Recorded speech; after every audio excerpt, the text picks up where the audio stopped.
Somebody asked me this week, what have you got against religion? Well, that's a tough one. I'm suspicious of religion, and that's unusual for me because normally if something sounds too good to be true, I'm in. Where do I sign? But with religion, something's holding me back, and I'm not sure what it is. It could be the shameless hypocrisy, the arrogant self-righteousness, the willful ignorance, or the cynical indoctrination and poisoning of young minds with prejudice and hate. It's difficult to say exactly.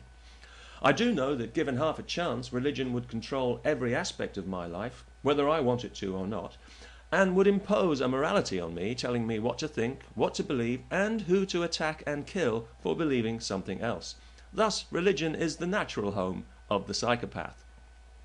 Historically, whenever religion gets any power, the result is always repression.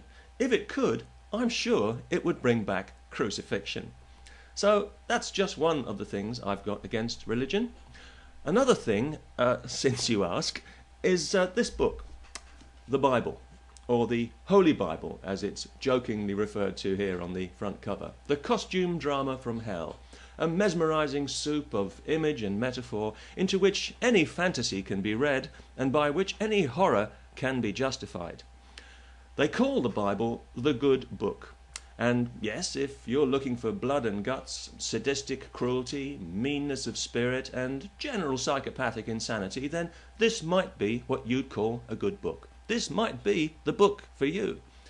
But if you're looking in the Bible for a guide to living a compassionate and wise and humane life, well then frankly you've got more chance of finding a lap dancing club in Mecca or a virgin in a Catholic orphanage.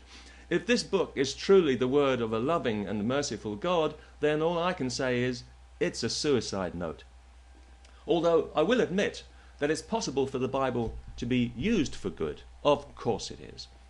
For example, if you were to take a nice thick hardback copy of the Bible and insert it sideways into George W. Bush's born-again anus, and then hammer it up there nice and tight with a very large mallet, that might do some good. I mean, I'm no expert, but I really believe it would do him a lot of good, and I also think it would greatly enhance America's somewhat tarnished image abroad. You know it makes sense. Finally, to all the Christians who've contacted me recently, quoting scripture and preaching Jesus, you know who you are. Yes, please, by all means, carry on preaching Jesus to me all you like, that's fine. But if you're not also imitating Jesus in your daily life, then you might want to think about preaching something that's more in line with your actual beliefs and not your pretend ones. Otherwise, you could go a little crazy. In other words, if you can't practice what you preach, at least have the decency to preach what you practice. Well, those are just a few of the things I've got against religion. If anyone has any more stupid questions, I'll be happy to answer them as well. Peace.